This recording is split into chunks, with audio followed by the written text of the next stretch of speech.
I would like to welcome to the stage Mr. Bob Kramer, CEO of NIC, to really set the stage for the opening session. Thank you very much. Thank you, Bob.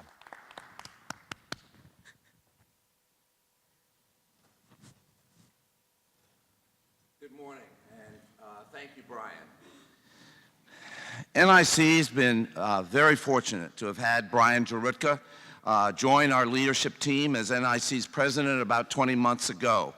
We're excited to see the positive impact he's already having on our organization and advancing our mission, and we look forward to his continuing contributions. I personally am particularly thrilled to have Brian so that as a partner to work alongside of in thinking through and driving our mission into the future. So Brian, we're delighted to have you with us and appreciate your leadership. Before introducing our panel this morning, I want to provide just a little bit of context by way of history and purpose for this year's conference theme, Unlocking New Value Through Senior Care Collaboration.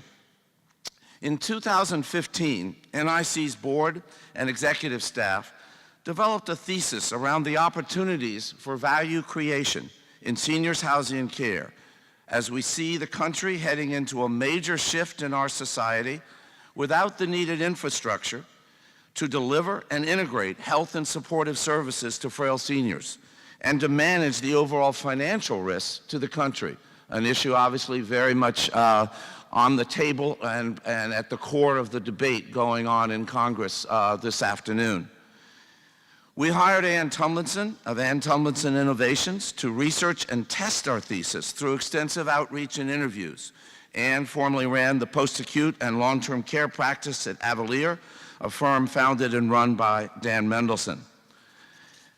Now, the major finding from the research was that there are opportunities for adding value to investments in real estate-based care when a senior care organization innovates by managing health care for its residents or for high-need individuals who live outside of the property. Now, there are two key words here I want to call your attention to: innovates and managing. Innovates does not mean following business as usual. And managing does not necessarily mean providing or delivering health care directly.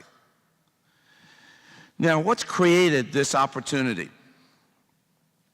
As healthcare risks are shifting to providers and payers, the providers and payers, are increasingly focused on the high-need, high-cost population. That population is the top 5% of Medicare spenders, who account for 50% of Medicare's costs, costing Medicare, as you see on the slide here, almost $60,000 on average per beneficiary. And you look at the stark difference in terms of the lowest 5% of spenders and the highest 5%. Now, this population is frail with 2+ ADL needs and often multiple chronic conditions. This population also makes up the vast majority of the residents in seniors' housing and care communities. They are our residents. But what's the challenge then in taking advantage of this value creation opportunity as we see a shift from healthcare providers and healthcare payers from a fee-based system and having, whether it's episodic or whether it's in terms of population health and lives, having to take responsibility and accountability for outcomes over an extended period of time. Well, the challenge in terms of taking advantage of this value creation opportunity, and obviously I'm following some of the things we've laid out for you in the conference infographic, because we knew that this concept was introducing something a little bit new, and so we really wanted to lay out visually for you the thesis behind this year's conference theme. So the research shows that we presently have a very siloed system, not just in healthcare, which everyone's talked about, but in delivering services to frail seniors. So we have, on the one hand, you see on the right, the silo, which is traditional seniors housing and skilled nursing, as a real estate-based business with investors, REITs, private equity investing in real estate, and so forth. That's one silo. The other silo is the non-real estate-based health and supportive services care providers, such as technology-driven healthcare, care coordination and care management companies, and enhanced primary care delivery at home. Now, each silo here has a key part of the solution to the issues I teed up when I started, but is missing a vital link. VC and PE firms are pouring money into care coordinators, conveners, and other non-real estate-based care delivery companies to meet the needs of frail seniors. But they often lack an adequate platform or distribution channel to reach this target population of high-need, high-cost elderly. Our research that Ann and her team did for us uncovered what I'd call sort of three attitudes in terms of the two silos towards each other. One, it's not so much an attitude, it was just a total awareness at times. An absolute, they're not even on the radar screen for each other. And this conference is the beginning to try and address that. The second was viewing each other as competition. And this was particularly true amongst the real estate-based silo that tended to look at, for instance, home care providers, and you'll notice all the theme of home, and enhanced primary care delivery at home, and saw that as, well, that's home, that's competition to what we do. And then the third attitude we uncovered in the research was that in the case of many of the non-real estate-based providers, but especially their investors, the VC and PE investing in these firms, they viewed seniors housing and care as an institutional setting, and therefore not what the consumer or the payer was looking for. So these attitudes were real barriers then to be able to have any type of communication to begin with, let alone coordination and actual collaboration. Now, the research also demonstrated a number of opportunities, for instance, in the area of home care.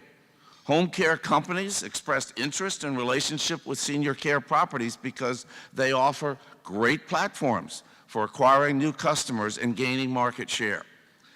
A number of real estate-based investors and providers, particularly the providers themselves, signaled their desire to expand their reach beyond the four walls of their properties, whether through partnerships or by building or buying additional capabilities.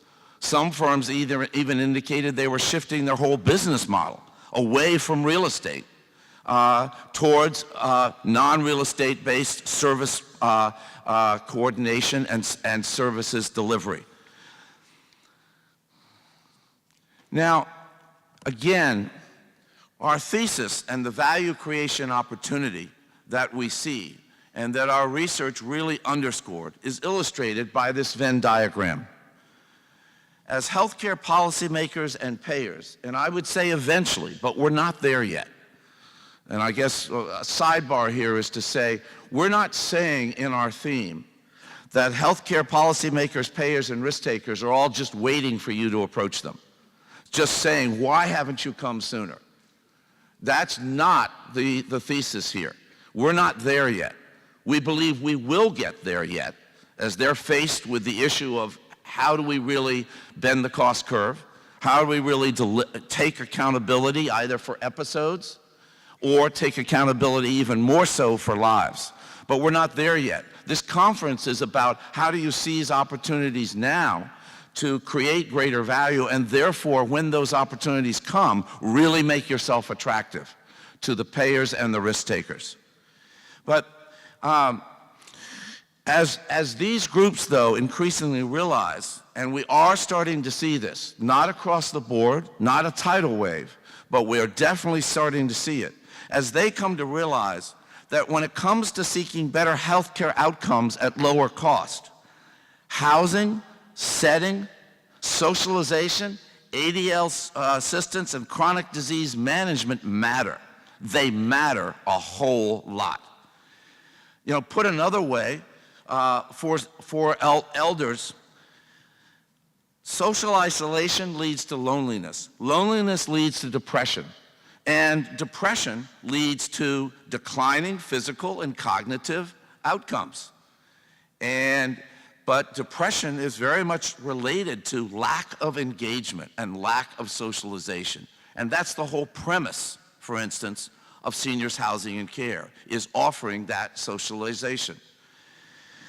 Another just illustration I would give just of that this is changing would be the comments in January at the J.P. Morgan Healthcare Investor Conference by Bernard Tyson, CEO of Kaiser. And he started off and he said, we're in the healthcare business. So we've always focused on healthcare outcomes. And we were wrong. Why? Because we now understand that healthcare outcomes are a function, and he said 10% of healthcare, your healthcare, 20% setting, place where you live, 30% heredity, genetics, and family history, and 40% behavior. Think about that. Here's the head of Kaiser saying where you live, the setting in which you live is twice as important as the health care you're getting, and that behaviors are 4 times as important as the actual health care you're getting in terms of outcomes. That's a monumental shift. And that shift is not across everyone. It's not every plan out there. It's certainly not every hospital, to put it mildly. But it is a shift that is coming, that realizing that A, we house the very people that are the high spenders, that are the target of this whole reform effort, and B, that what we provide for them is at the core of getting quality of life outcomes and therefore also better health outcomes at lower cost. So what I'm saying, in other words, is that what's happening is that healthcare and medical care are starting to understand that what we do in seniors housing and care matters. It not only matters, it's essential. Why? And this is the thing they're having the toughest time understanding. Because we are home. We are home to enormous numbers of frail, high-need, high-cost seniors. Home as the preferred setting for care coordination and care delivery, as the preferred setting for where that takes place. Home is not a hospital, and definitely not the ER. It's not even a doctor's office where you've got to take the van or have somebody transport you there. And it's not even the medical office building, where yes, you may have all sorts of procedures. You used to go to the hospital for 3 to 5 days, and now many of them are going to be done increasingly in that medical office building. But that's not home. Home is where folks who are frail, with multiple ADL and chronic disease management needs, live and function every day. And we have hundreds of thousands of seniors who fit that description, and we provide home to them. So what that means then is that for senior care providers to manage health care does not necessarily mean, for those on the private pay side who may be wondering, did I walk into the wrong conference? I'm in the private pay business. I don't do health care. Well, it doesn't mean becoming a health care provider or medicalizing senior care. It means bringing a social, environment, and functional focus to the medical care and health care your residents receive. The senior care provider then becomes an integrator or coordinator, or put another way, really takes on the role of the adult daughter, who tries to always be there to navigate, coordinate, and integrate multiple providers, multiple services, multiple sources of data, health data, that it seems like one healthcare provider never has the data from the other one, and tries to do all those things. Why? So that mom or dad has good health outcomes, but most importantly, so they can enjoy the best possible quality of life. And so, in this case, though, the senior care provider has the expertise. So rather than being like the adult daughter who feels like maybe I even already have a PhD, but I'm being asked to take a new PhD on top of my regular job, and it's called Care and Transition Management for my mom or my dad. But yet I'm also paying you. I'd much rather pay you to actually be doing that for me. So the value being created then through senior care collaboration is ultimately value for the customer, our residents and their families. Now that brings us then to the opportunity finally for unlocking value. So we've talked some about what we mean by collaboration, now about unlocking value for investors and providers. The thesis is that when real estate-based providers team up with what we call enablers, the enablers who provide the capabilities in care coordination, care delivery, who are the non-real estate-based providers of health and supportive services. Some of the examples I've mentioned earlier: technology-enhanced home care, chronic and transitional care management, technology-enabled data and predictive analytics in particular, enhanced primary care delivered at home. When they do this, the real estate-based providers then have the capabilities necessary to integrate all the components of care that are essential to achieve good outcomes and that add value not only then to seniors and their families, but also to the organizations taking risk, even though many don't see that yet. But it's going to add value to the MCOs and to the ACOs, who over time then will drive volume back to the real estate businesses and ultimately to their investors. As we probably will get into this afternoon at lunch today, though mandates from the government are something that clearly the new administration is moving away from as in every way they can, they are seeking to give more flexibility, which means the ability to have mandates really to the insurance plans and the insurance carriers. And so it's really a shifting of who's going to be able to require certain behaviors. The government will get out of your lives, but the insurance providers may in the future say, you go to this community, which we know has very high rehospitalization rates and very high ER use and so forth. We will pay you 50 cents on the dollar for the costs when you go to the hospital. But if you live in this other community, which we know has outstanding results in terms of these key things that we look at, we'll pay 100% of all your costs when you're in the hospital then. That's not now, but one of the things, hopefully, that you've come to expect from us as NIC is sort of the classic example of the Wayne Gretzky quote. I look for where the puck's going and I skate there, not to where the puck is. We're not talking here just about where things are today, but we're saying without question, the puck's already in motion. It's going here. So then again, what do the enablers get out of this and their investors? Scale and distribution. VC and the type of private equity investing in many of these enablers, it's impatient money. It's looking for scale and platform, not necessarily immediate financial returns, but they want to see scale. They want to see platform.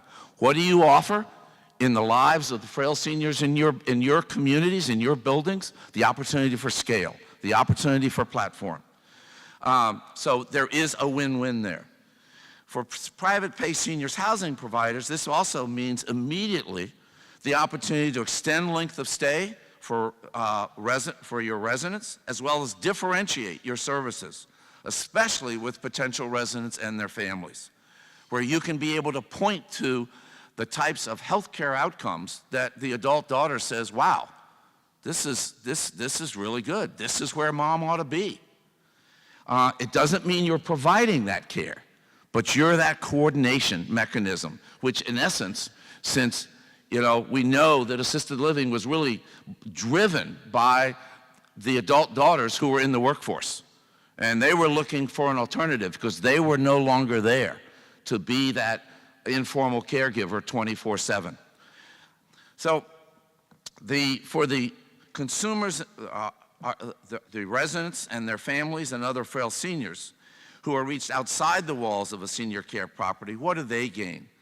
They gain, yes, improved health outcomes, fewer ER visits, fewer hospitalizations, fewer rehospitalizations, but most importantly, an enhanced quality of life. Somebody else is playing that role of coordinating all these things to ensure quality of life for them. And it isn't also driving their son or daughter nuts and they're feeling guilty because they're constantly scrambling. So, as a leading geriatrician and physician at Weill Cornell and New York Presbyterian put it recently, Dr. Mark Lax, he said, scientific research is compelling that social forces trump medical forces in ensuring quality of life for seniors. That's what this whole thesis is all about. So that this is the thinking and the research and a little bit of background behind our conference theme, creating new value through senior care collaboration. Now it's my pleasure to welcome to the stage our panel for this morning's session. We couldn't have a better panel to really, in terms of the diversity of the panel and perspectives from both silos. We have representatives from the capital side and from the operations delivery side of both of the silos I've been talking about. In particular, then, I want to introduce our moderator, Ann Tumlinson. As I've mentioned before, she's founder and CEO of Ann Tumlinson Innovations, a firm dedicated to enabling meaningful lives for frail older adults and their families. So thank you very much, and you're in for a treat now with this panel. Thank you. Thank you. Is my mic on? Yes? Okay, good. Mic is on. Super. Good morning, everyone. So thank you so much, Bob. It's been such a pleasure to work with NIC on this research and to see it come to life in this conference and to see all of you here listening to Bob talk about what we learned and what it means and how it's translating into the content that we've prepared for this week. So it's very exciting for me. I'm just going to say a few words and then we're going to launch into our panel discussion. But I want everyone here in the room right now to just imagine for a moment that you're all turning 65 tomorrow. Just imagine that. Maybe some of you have already over 65. Okay, so half of you, we'll just pretend like you're evenly distributed, half of you, at some point over the rest of your life, are going to need someone else's help doing at least 2 of the most basic activities of daily living. The other half of you died before you got to that point. No, I'm kidding. I think 2 of you got to go run a marathon when you were 95, but anyway. So the costs of care, the money that we spend taking care of this half of the room, averages about $138,000 over the lifetime, averaged over the entire older adult population. So that's a lot of money. For those in this group who have that need last for many, many, many years, so about a quarter of you in this side of the room are going to need that level of care for 5 or more years. It's a really long time to need assistance with multiple daily activities. So the question that we have is, what is the value that we're getting for that money? What is the value to society? What is the value to consumers? And what is the value to the healthcare system or the Medicare program, which is spending $500 billion this year, the vast majority of which is on this population? This true story, I run for those of you who don't know, I have a website called daughterhood.org, and where I interact with daughters about their experience in the role of caregiving. And I hear stories all the time. So here's just an example. So it's a true story. This woman's father, 85 years old, is hospitalized for gout. And they treat him and they discharge him and he goes home, but when he gets home they realize he has an infection, C. difficile, which he got in the hospital. So back he goes to the hospital where he stays for a while. Then he is discharged to a skilled nursing facility where he stays for, anyone want to guess how many days he stayed? 20 days, exactly. Sent home without home health because nobody was really coordinating that, and he was unable to leave his home. This was, and by the way, in a seniors housing environment. And so the home health would not be delivered because he hadn't had a face-to-face encounter with a primary care physician. So this is an example of the daughter is working, she has small children, she's frantic, and these are the kind of stories that I hear all the time. And the reason that it matters is because two reasons really. That family is encountering an enormous stress, and then also the Medicare program has just spent $40,000, $50,000, all of which was avoidable. That gout would never needed to trigger an initial hospitalization. So the reason all of this matters to you is because we are at the very sort of beginning or the headwind of change that both in the healthcare system and I really believe in the consumer base that you serve. And that is to really begin to connect the silos of care, to begin to organize care in a way that it makes sense for families, it makes sense for the healthcare system. Now, I would say that the private equity and venture capital funders that I know or that I've worked with or that we interviewed for our project I would say they're really getting it. They're starting to get it, and they're pouring millions of dollars into the kinds of organizations that Bob was talking about, the enablers. And so, so it's really exciting, I think, to think about what that means ultimately for all of the different parts of our senior care system, both the enablers and the real estate-based organizations. They start to work together to connect these silos to prevent that hospitalization for gout and to serve that family much better. So that's what we're going to talk about on our panel today, is how we can connect these silos of care. What are the benefits, the advantages, and the value that are added to the senior care organizations when they do so? And so we're really, really fortunate to have such a great panel. I mean, these guys are at the very cutting edge of all of this. So we have Lynn Katzman from Juniper Communities, who is doing some really, really interesting things that she's going to talk about with respect to truly integrating care in a seniors housing context. Kelsey Millard, who is always in the most interesting organization at the most interesting time. So Kelsey is in charge of healthcare integration for Honor Senior Care, Honor Home Care. And, but before that, she was at Nava Health, and before that, she was at CMMI.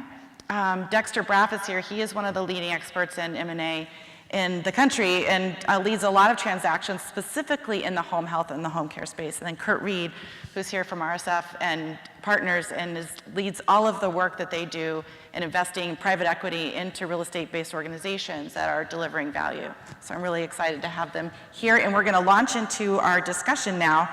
So let me start by I'm gonna let Lynn start by talking a little bit. I'd love to hear, and Rich, you share with the audience the work that you're doing at Juniper, and specifically a little bit about Connect for Life, Sure. the program that you've launched to integrate services. Sure.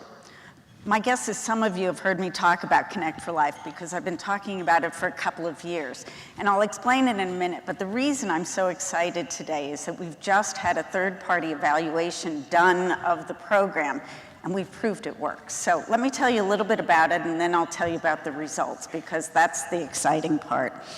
Connect for Life is a high-tech, high-touch approach to integrating ancillary clinical services with the supportive services and housing we provide in seniors housing. That's what we do.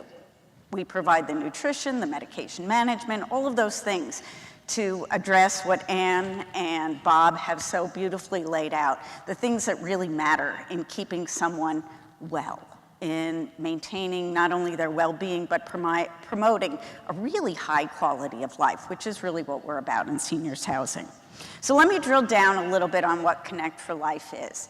So what we did is we co-located ancillary services, the enablers, primary care being one, home care being another, rehab being another, and we utilize technology, and I'll explain a little bit more about this, but we co-located people on site, and we asked them to participate with us in this program of integrated care.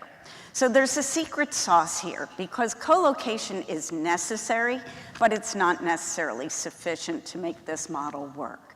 You need to have systems, and in our mind, those systems are both high-tech and high-touch. The high-tech systems work from an electronic operating platform, an EHR. And we ask all of our collaborators, if you will, to utilize our EHR. Now, why do we do that? Well, because we need to share data, real time. You need to know the result of that lab test. You need to understand what another provider has put in a note. All of that's critically important. But you also need real-time communication. You need a common communication platform so that when something happens, the other providers know. So you can intervene quickly to make a difference before something becomes a much bigger issue. And the third reason we need an EHR is for outcomes. We wouldn't be able to really measure our outcomes and determine whether this was working if everybody wasn't inputting data into the same system. So high tech is critical. That's a non-negotiable. But there is another non-negotiable. When you're dealing with frail seniors and when you're dealing with disparate provider groups who typically have been used to being independent and on their own, you need to have a person that brings it all together, a navigator, a human navigator. And at Juniper, we call that person an MC, medical concierge, or EMCE, you know, the person that gets up and organizes everything. So we like to play on words occasionally. It's got to be fun along the way. But that person organizes the providers, coordinates the providers, makes sure they do input into the EHR, that they do communicate via the electronic platform, but more importantly, that they come to care conferences. And that person is the human face of our program to our residents and our families.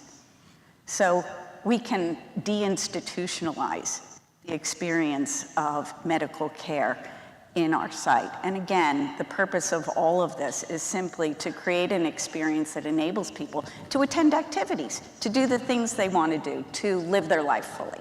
So that's what Connect for Life does. Now, what about the results? So we went out and we said, who are these people living in Juniper's buildings?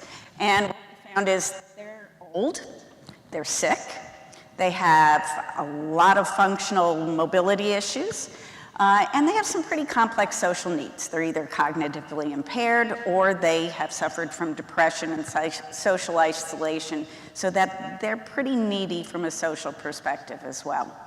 They are the 5% who use the 50% of the resources.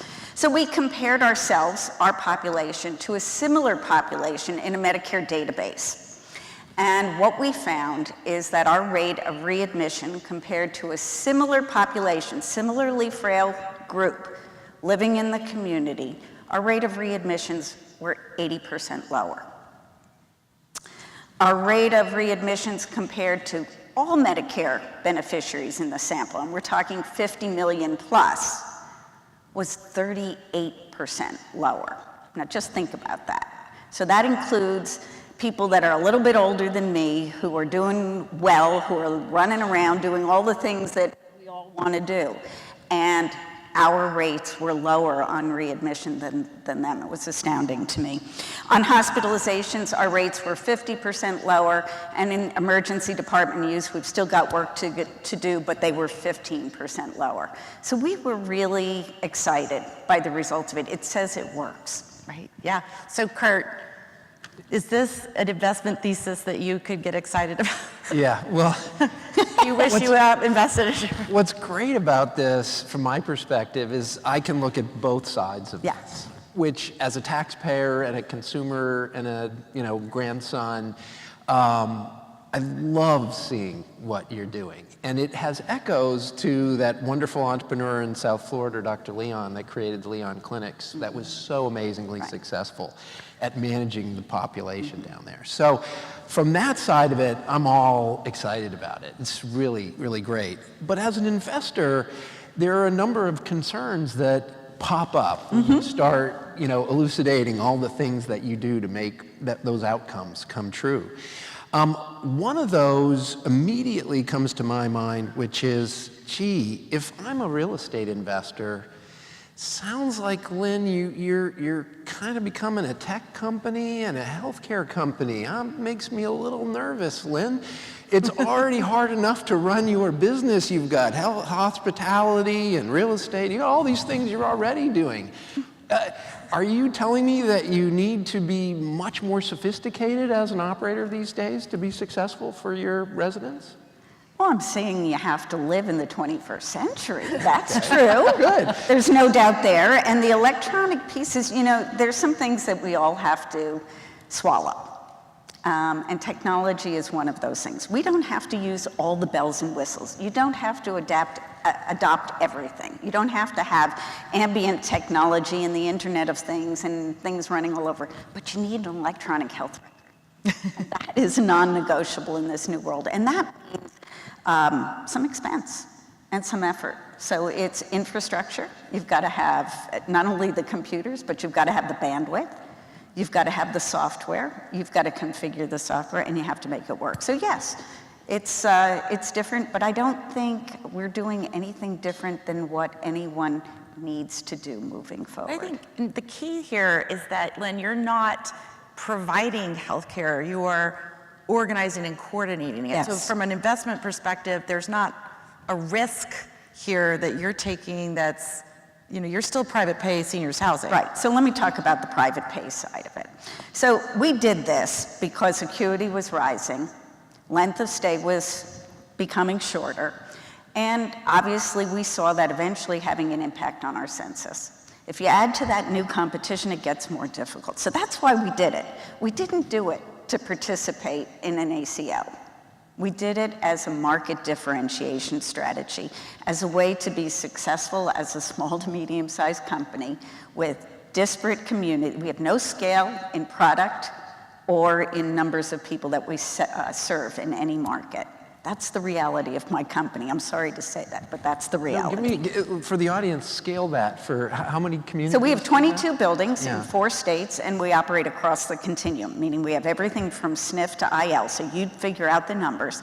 That means we've got a little bit of everything in a lot of places. And that's hard to manage. That wasn't going to change. So we had to figure out a strategy that would work. But to your point, Ann, it's a private pay strategy. We're looking to make sure that consumers, the daughters, the adult children, and the referral sources see us as a place to discharge their patients. We want to be that place. We're not providing the primary care. We're not providing the rehab. We could, that's a possibility, and some people will elect to do it that way. They bill Medicare, that's their business. We get paid privately.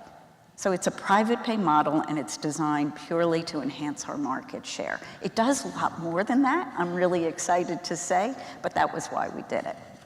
So the trade for maybe some additional investment on the corporate side in IT, and perhaps additional staffing, the medical concierge at the facility, you're getting longer lengths of stay, better customer satisfaction, and therefore, hopefully for the investor in your facilities, better bottom line performance as well? So longer length of stay means more people in beds, right? More people in beds, if you can control your expenses, means more EBITDA.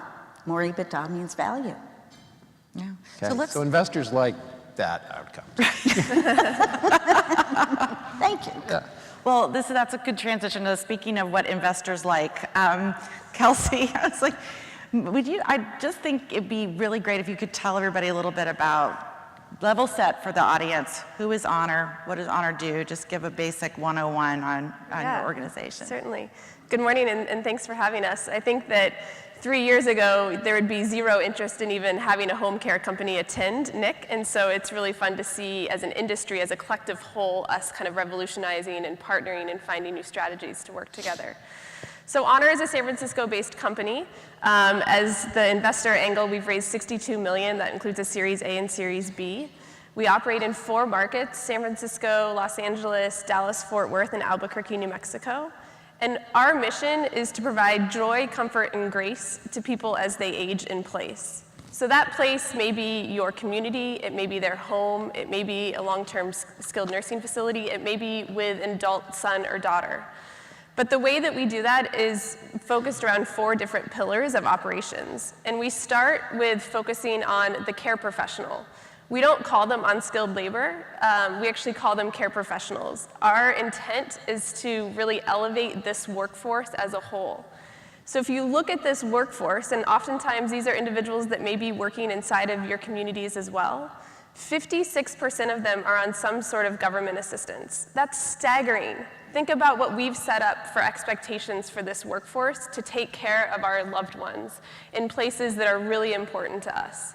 So we employ our care pros. They're W-2'd, we pay them several dollars more per hour, and we empower them with workflow strategies. So they know what home they're walking into. They know if that home or that residential community has dogs, if there's allergies present. They even know what they should show up wearing. Because if I'm gonna be out with Dexter as a care pro, maybe Dexter doesn't want me to wear scrubs. Maybe he wants me to wear business clothes and I look like one of his friends hanging out with him. So really focusing on how do we, sorry for being a client of Dexter.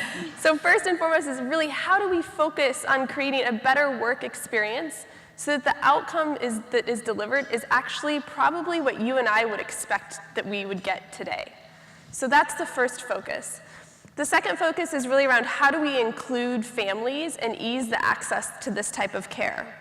This type of care that I'm speaking of is classified as non-medical home care in general, sitting services, which I think is a horrible word, activities of daily living support, transportation. So there's a lot of different categorizations of this as well, which is hard for families to navigate in and of itself, which is where you can come in and be of assistance and add great value.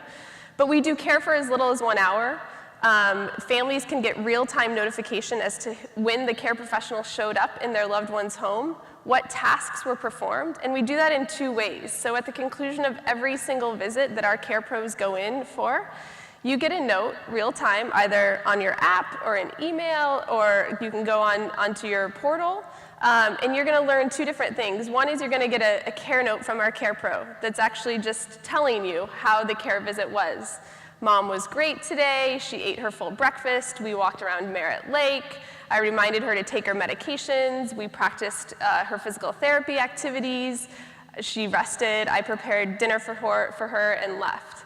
That's the first part, that's the heartstring part, that's the part that you and I as adult children really care about. And then the second part, which maybe we just glance at as we are always on the go, is much more quantified.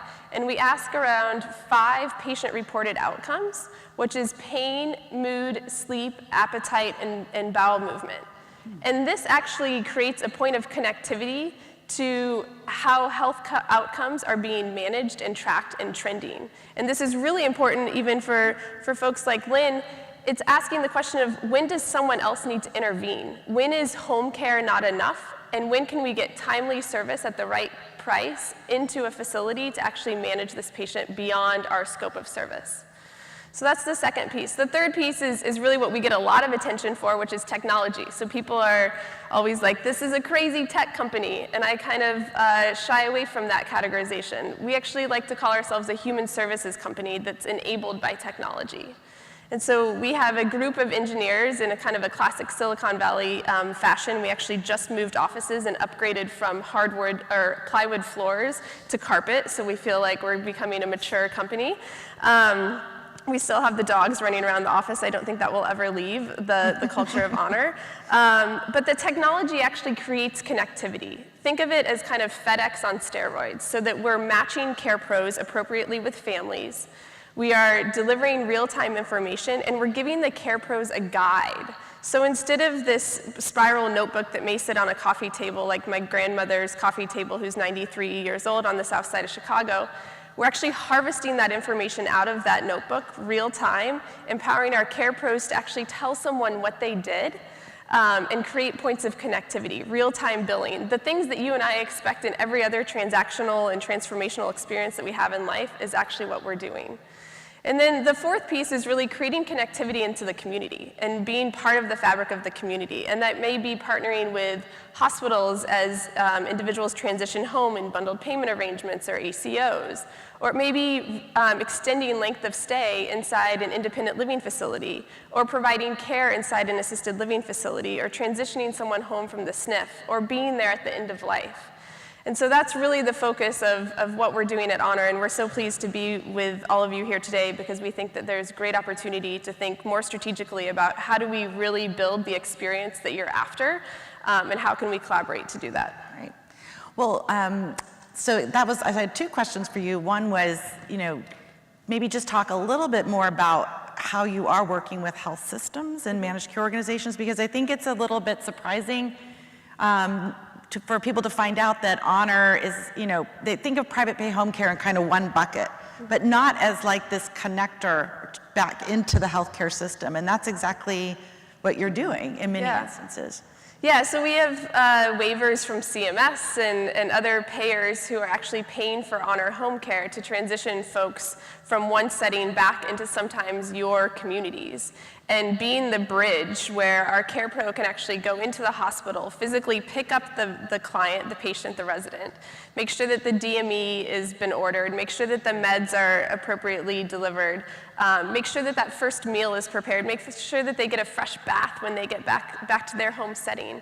That's where the work that I'm really excited about is diversifying the payment landscape of this type of service. As we shift to a risk-based environment, now folks are really interested in what are the fundamental determinants of health. And guess what? It starts with opening someone's fridge and learning what they're eating. Right. And really alleviating the M&M bowl of medications and putting it into a Medi-set. So these types of behaviors are actually what we think really add value into your communities and can add value to the larger communities of seniors. Well, that's great. And so the second question I had is, part of the buzz or the press about Honor has been how much money you've raised, and the fact that the investors are kind of not traditionally investors you think of in this space. So maybe could you just talk a little bit about what you think what has attracted your investors to you? What is it that what's their investment thesis for Honor, basically? Yeah, the investment thesis is really around that it's a two-sided market. One, we have this workforce that we can develop, elevate, and two, we have this great need that's only going to continue to increase. In home care, we kind of call it like a fossilized industry. There's no outcomes associated with it. There's no technology, and I don't mean tech by like Apple Watch tech. I mean basic technology of harvesting information real time and submitting it to someone and creating that caveat and that points of connectivity. And so from an investment standpoint, our investors are super bullish about, one, the population size that's ahead of us that we're all facing, and two, really increasing the opportunity to diversify the payment landscape in this space with folks like yourselves who are looking to add value beyond the traditional elements. Right, great. So Dexter, Honor's not the only organization that's raising money and attracting capital. You're seeing this is a much bigger trend that you're seeing, and can you just talk a little bit about what you're seeing in terms of the capital that's coming into home care and hospice and home health? And yeah, thanks everybody. It's my first NIC event and I'm quite impressed with this group here. The private equity investment in home care, in all the facets of home care, hospice, private duty home care, Medicare certified home health, and Medicaid funded home health, is really exploding, and it's ramping up in a very hockey stick-like way. In the last 2016, there were more platform investments by private equity in some sort of a home care-related entity than in any of the past 10 years, and by an order of magnitude of more than double. We began to see the private equity really re-engage in home care after the Affordable Care Act was passed. The Affordable Care Act was a seminal event for the investment community for realizing that the coordination of care was going to be the real opportunity for home care providers to differentiate themselves from other providers. And so monies flowed into that space in order to come up with some of the things that Kelsey is talking about. And from the home care side, they believe that they can be the conveners, as opposed to skilled nursing providers or the hospitals, because they're the ones that have easiest access to the refrigerator. And they are all trying to build those capabilities. There's investment in technology coming on board, and it's drawn people into the marketplace that previously were not in the marketplace. That's really interesting. Well, do you think, though, that is there any recognition or any kind of understanding that when a home care or home health organization is in fact partnered with or connected to in some way a real estate-based type operation, that there's added value, or is that, are we kind of ahead of that? Well, so we've found an interesting dynamic as it relates to the skilled nursing facilities and real estate investors and home care. What we've seen is some private equity sponsored skilled nursing facility operators are in fact investing in home care. And by the way, that can be done on a one-off basis. I know so many people think that if I'm going to get into home care, I have to buy 50 agencies. The fact of the matter is that the overwhelming number of transactions that each individual buyer makes is one. And it's because it's a local business. They have it in that particular area. I don't need to have a home care company in California if I'm operating in New Jersey. Just not necessary. Right. But what we haven't seen, it's very interesting, is we've never seen a home care company or a home care sponsored company move upstream and look at maybe buying a skilled nursing facility. It hasn't gone that direction. And I don't know that I can explain that. My suspicion is that the real estate component of it is so daunting to someone who simply is not traveling in that environment. Yeah, I can comment to that, Dexter. I mean, it's an unfortunate development in the capital markets over the years that capital-like operations has become siloed. And you have private equity investors or venture capital investors that don't really want to invest in hard assets. It's capital intensive, it has a different valuation metric, it's just a different beast than investing in a pure operating business like what Kelsey does. And so what we love to do is invest in operating companies that also own, and we can benefit from the real estate, but that are investing in strategic operating components to their business. Like you mentioned, an individual home care company or therapy company in a market where they think they have a strategic advantage to having more services. What I'm encouraged, though, is the partnership model is something that's a little new to the table. It'll be a new topic at the board conversations that we have in our operating companies. Is, hey, you don't have to go into the space. Why don't you partner? Yeah. And why don't you work together with the best-in-class operator in the home care space in your model, and you actually can make it accretive to your facilities, which is the key fear of real estate-based operators, that somehow I'm going to cannibalize my EBITDA because Kelsey's going to come in and take away all my profit. It's going to be a bad day. I don't want Kelsey in my buildings. So that's really important. It's really important. The other thing, when I'm looking at making investments in our parent companies, Dexter, give me a flavor. If we engaged you and said, we got a big bet in Chicago, and we need to make management's convinced we got to make an investment in a home care company in Chicago. It's not going to be valued like a piece of real estate. It's not, give me just a little sense of what you would come into the board meeting and say, here's what this space looks like today from a valuation. So you were talking about how the model is shifting, where value is being created. What the smart operators are looking for is they are looking for providers that are distinguishing themselves by doing some of the things that Kelsey is doing. It's by capturing the information, doing predictive analytics, so that the care plans that are being established for each of the clients and patients are being specifically developed based on not only the DRGs and the medical diagnoses, but how many caregivers are in the home and what's the socioeconomic setting, and figuring out the variables that are going to determine the resource utilization that's necessary, and that will prevent the rehospitalization. And so the whole idea is that the folks that are beginning to do that are capturing inordinately higher valuations than the folks that are doing the standard operating procedure. So if I have a client that has invested in those types of services, even in a small way, Kurt, it doesn't have to be, as far as what Honor goes, I can add another turn or two to the multiple of EBITDA without a question, because that's where everybody wants to go. Now, one other point I want to make is, I'm sure many of you in this room have been here for a long time and been in healthcare, and we've gone through all these various different developments of healthcare, and it's like, disease management, that was going to be everything, that was going to solve everything. And then managed care 1.0, that was going to solve everything, it was going to be great. And then there was like pay for performance in home care, and that was going to change everything.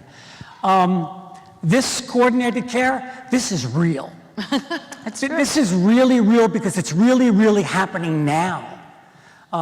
When I go to a conference, and now I can't go to a conference, and we do urgent care, home care, hospice, behavioral therapy, autism services, all healthcare services.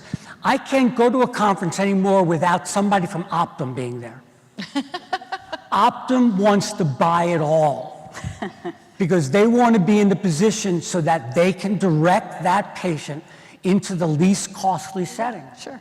And when a company like Optum is doing that, you got to pay attention. I'm just struck, though. So what you're talking about, this, like the increase in the valuation and having all these kind of capabilities. I mean, Kurt, it feels to me like in real estate, we're not there yet. Like, if that's not what. Well, smart, forward-looking operators are, but so I think what this means is that the total landslide of capital into real estate investments in senior housing care over the last 15 years, which, oh, by the way, if I put a little chart of the 10-year treasury going like this, equals the landslide of capital into real estate. That's changing. Rates are going up. Real estate investments are going to be less attractive relative to other things. And if I go in the Wayback Machine when I first started investing in this space, in the 1990s, it was all about integrated C-Corps. It was all about investing in platform companies. It was not about the real estate. No one wanted to be in real estate. It was all owned by the RTC and the FDIC. It was in default. So these things go in cycle, Ann, and I expect that over the next 5 years, people coming to this conference that are investors are going to say, you know what? I think I need to do both. I need to find partners. Maybe the investors in Honor want to partner with a real estate investor, and we can be on the board together, and we can be great partners and investors for Lynn, that we can bring both real estate capital and operating capital, and therefore we can be strategically additive to a growing operating company. Those are the things that I would love to see over the next 5 years, not just, hey, where's my lease payment? Let me add Thank something. you, Kurt. That was exactly what we wanted to get across. And one of the things, one of the things that I find, because I'm coming from the outside, I don't come from the real estate world, and you asked the question to Lynn, is saying, I'm not so comfortable with all the caregiving because you got to worry about the facility and food service and all that kind of stuff. And I'm looking at it and I'm going, well, wait a second. If she doesn't do that, I'm not going to have anybody paying the rent. And it would seem to me that what I don't understand from the real estate investment standpoint, why there's even the remotest disconnect about the idea about saying, if I'm going to give you money, one of the things I want to be sure of is that you're going to have people in the facility. And I know that Lynn's facility is going to be much more likely to have those beds filled than the facility that's not doing that. And I would think you'd want to lend to Lynn more than you'd want to lend to somebody who's not doing that. So tell me why I'm wrong. I think banks and lenders will probably make the switch sooner than equity investors. And it's really just a function of the way that the equity world has been divided between hard asset investing and operating company investing. And so I'll give you a great example. We had an ability to make an investment in a distressed assisted living company about 6 or 7 years ago, a big platform, public company, in a lot of trouble. So, it was too big for us. We went around, talked to other private equity guys that are in the healthcare space, and they said, oh, but it owns real estate. Right. That's a great idea, Kurt. I love your idea, but it owns real estate. We don't like real estate. I don't like that. I'm like, well, we made money together on that other investment over there. Yeah, but we, if we have to go back and talk to our pension funds and talk to our, endowments that invest in us, and they expect us to invest money in the real estate. They have investments in PE funds, they have investments in VCs over there. So one of the things about our industry that really needs to change, which is one of the key focuses of Nick, is we need to bring those folks together so that we have an integrated approach to this problem, which doesn't care about the real estate. The problem is a need of our consumers. That is a key thing. And so I think this is an opportunity. You need a platform. Oh, yeah, The absolutely. reality is absolutely. to sell one-off, for a home care company to go out and find individuals who will buy their services is one thing. The platform that we have, the market, the built-in market and economy of scale is huge. Which is so and then we exciting. have to change the conversation. You're right. We have to change it from talking about the siloed approach to value being created through collaboration. But I think would we're doing argue, when I talk about platforms, there's all kinds of platforms. That's true. It depends on what you're going after. You could be going for a national platform. You could be going for a statewide platform. You could be going for a platform that handles the Gaslight District in San Diego. And focus in on the various different employers and payers that are aggregating around whatever the footprint that you want to cover is. Because there are different types of players out there Right. looking at different types of scale. And What I mean by that, it's an eclectic market.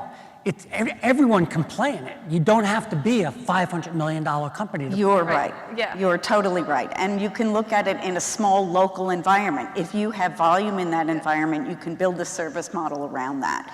And everyone wins. And that's the point. You can also do it on a much larger scale.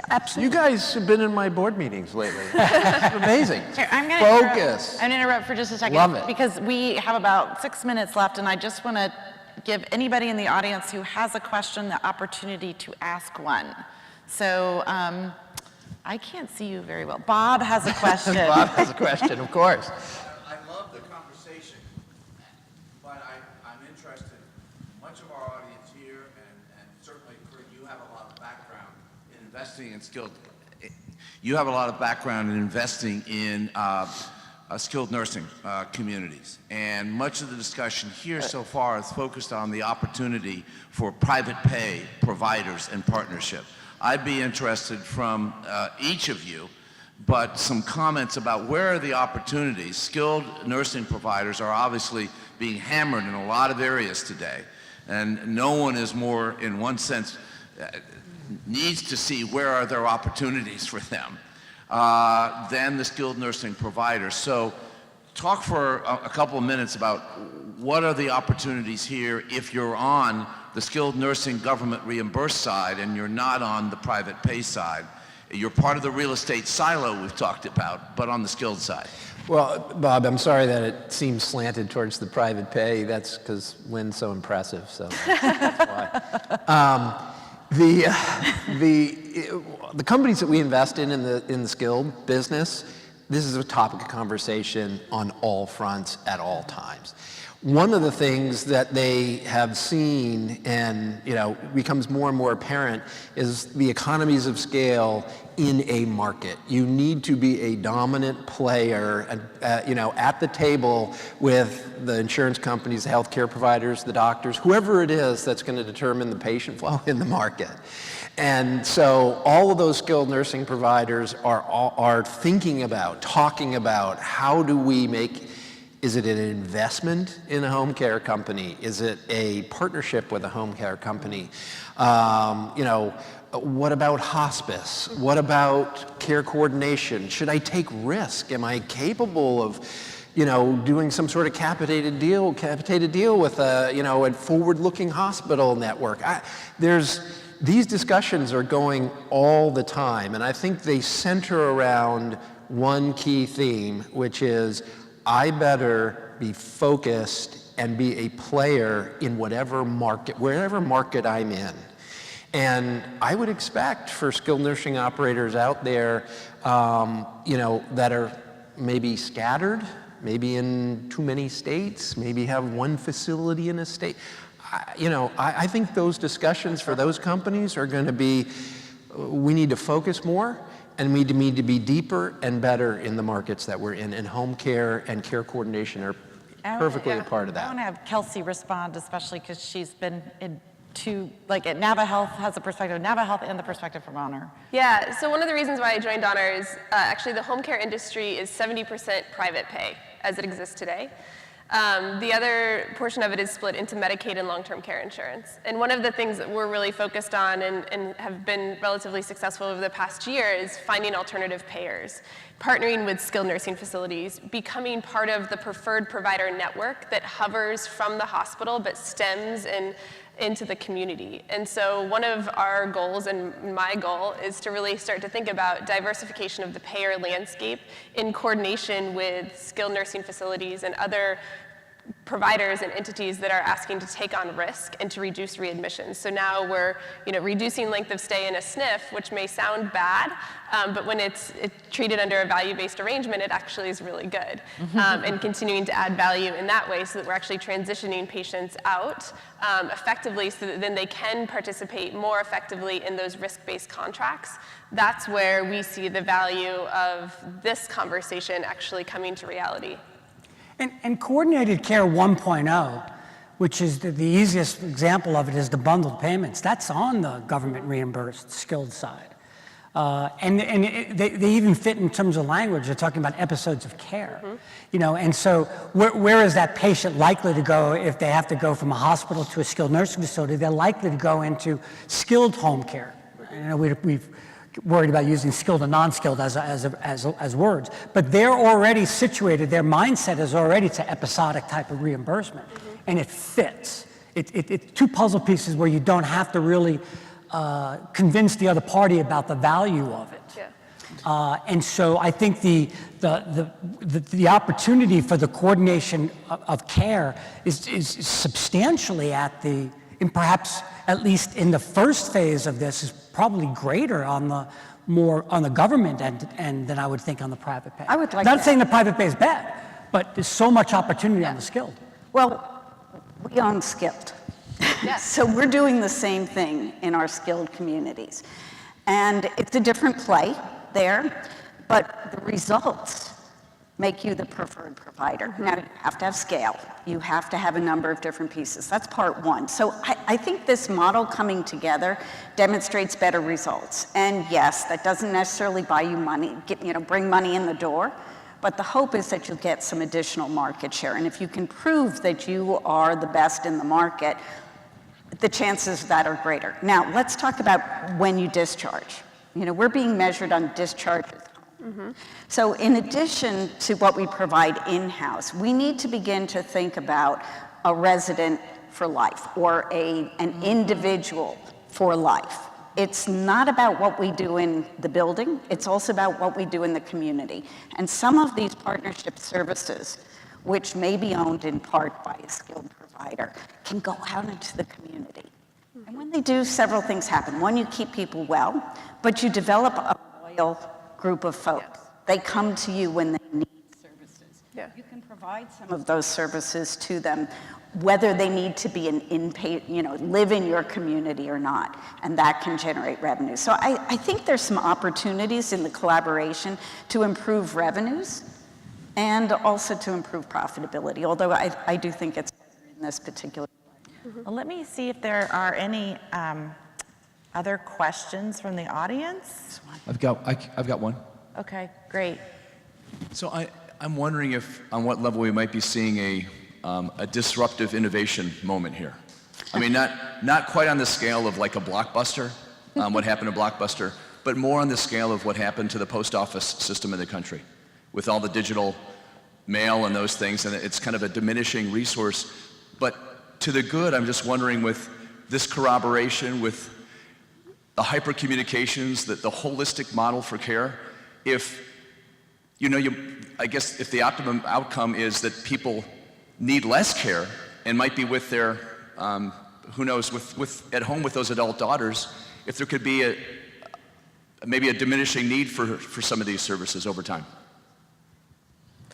Well, CMS, the presentation I went to yesterday that Lynn did, CMS is targeting high-end population health management as being something like 50% of their reimbursement in the next year. And once you start going in some sort of an at-risk program, it's about not providing service. And so the reimbursement is going to dictate exactly what you're suggesting. I think we are at an inflection point.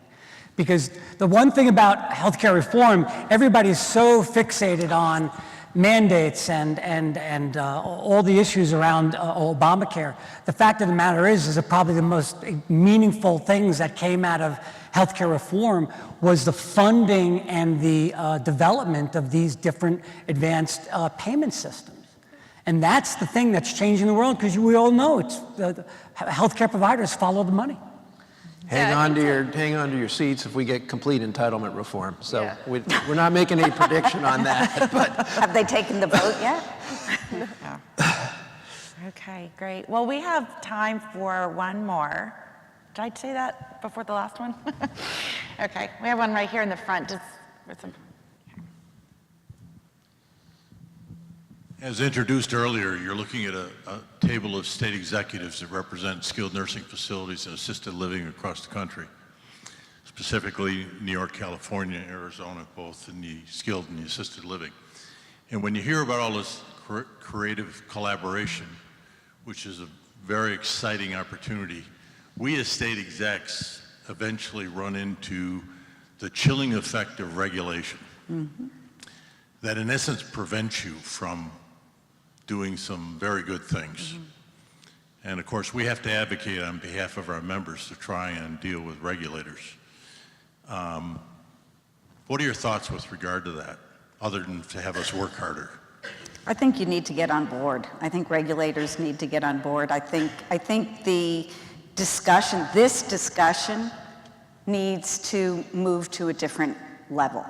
We need to stop talking about regulating skilled nursing buildings because of some of the issues that they've had, and we've got to start talking about collaboration. I'll give you an example, technology. Now, we know technology can actually save money. We can put sensors in rooms that can check on people. Now, think about that. Instead of having someone do a 2-hour check, right, the sensor knows whether something's gone on and can alert us if they need something. So you don't wake up the patient, right, the resident, and you don't need the same number of staff members. But regulation has to enable us to do that. It has to allow us to innovate. So, I think we have a responsibility for talking about this more in the state, at the state level and at the federal level. And I think that there's enough research now about the value of collaboration that we can begin to do that. I agree. It's got to be proactive. Yeah. It really has to. And everybody who's in the room here, I know nobody likes to go and, write checks to your local congressman or whatever, but I mean, we have to get engaged as an industry in this topic. I would echo that over and over again, because we are, as an investor, I'm incredibly frustrated by the innovative work that our operators are doing that gets thwarted time and again. By difficulties with regulators. So I echo that.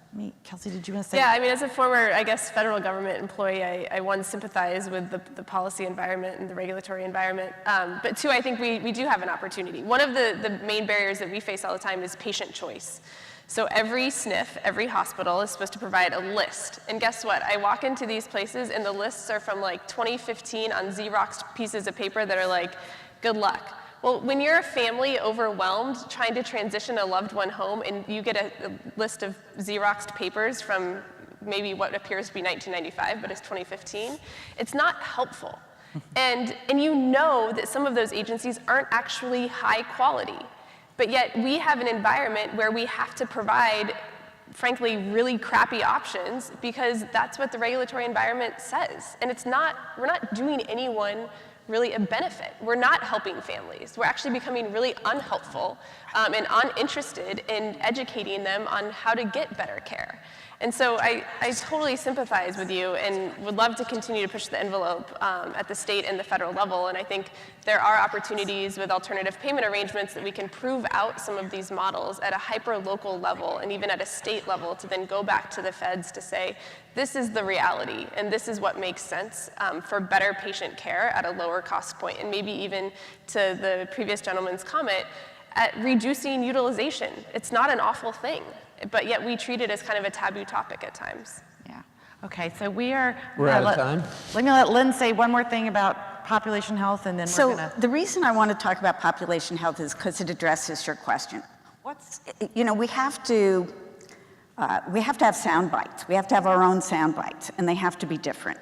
Seniors housing, the research we did shows that we can address the 5% who spend the 50% of the resources. That's a population health management strategy. What are we dealing with? Increased utilization or utilization of high-cost services. And what's the other problem? People like me. We're going to be using those services in 25, 30 years, of course. But anyway, there's an increased population of people who are going to need those services. So this is a strategy that is life-affirming, it's engaging people in their own care, it coordinates, it's a win-win, and it works for government too. So I think that's our platform in my mind. Great, thank you. Well, please join me in thanking Ann and our panelists this morning for a terrific spirited discussion.